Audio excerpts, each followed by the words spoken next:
Hey guys, welcome back. We're here again with Brett Cenkus, and we're going to dive even deeper into the differences and the comparisons between the two. So stay tuned.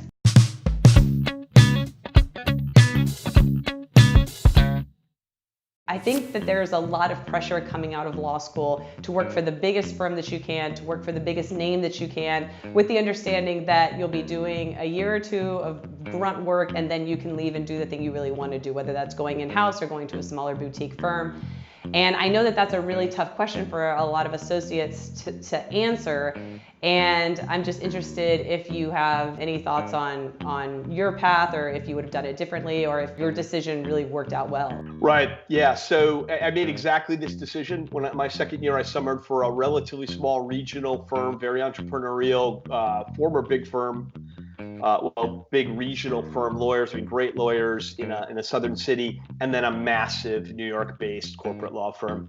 And I made exactly this decision. And I made this decision over, the money wasn't much of a driver. There was a little bit more at the big firm, but not really enough to probably make the decision. It was the name on the resume.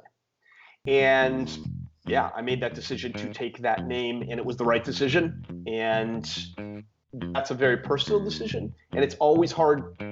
You don't want to encourage people to be miserable in life, but there is the idea of pay the price of sacrifice or pay the price of regret. So some of this depends too with how important your career is to your overall life, right? And how much you want it to be a part of it, as opposed to this is the way I make money.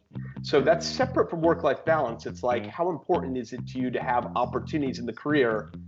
Then there's something to be said for paying the dues and getting names on the resume early on to open up those avenues. Because the school I went to and the firm I worked for unquestionably have opened up a tremendous number of avenues to me that would not be open otherwise. I mean, it's a cluttered, busy world. We're all time starved. It's like people look at a resume and they're like, oh, right? So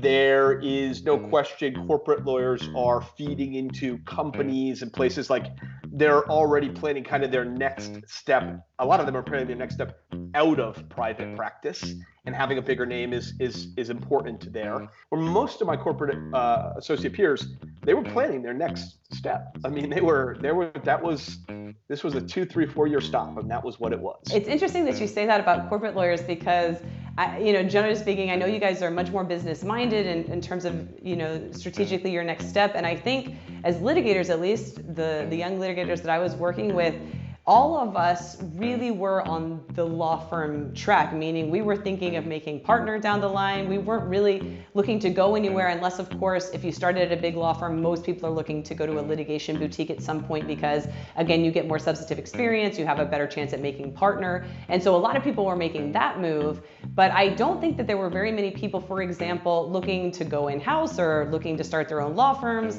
Looking to, work with a government agency or a nonprofit. There were a few, but I don't know. In terms of corporate lawyers, it's so interesting to hear that you guys are already planning your next step, and I think that's honestly a weakness of young litigators, is we don't really think outside of the law firm tunnel. We're looking at making partner, and there's no real plan B if making partner doesn't work out.